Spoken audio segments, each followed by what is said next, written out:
pessoal, depois de vento, frio,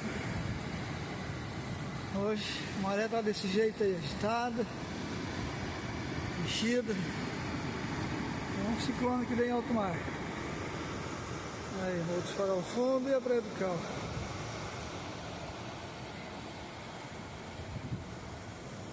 Praia do Cal, outro farol, os esportes radicais. E o mar aí agitado.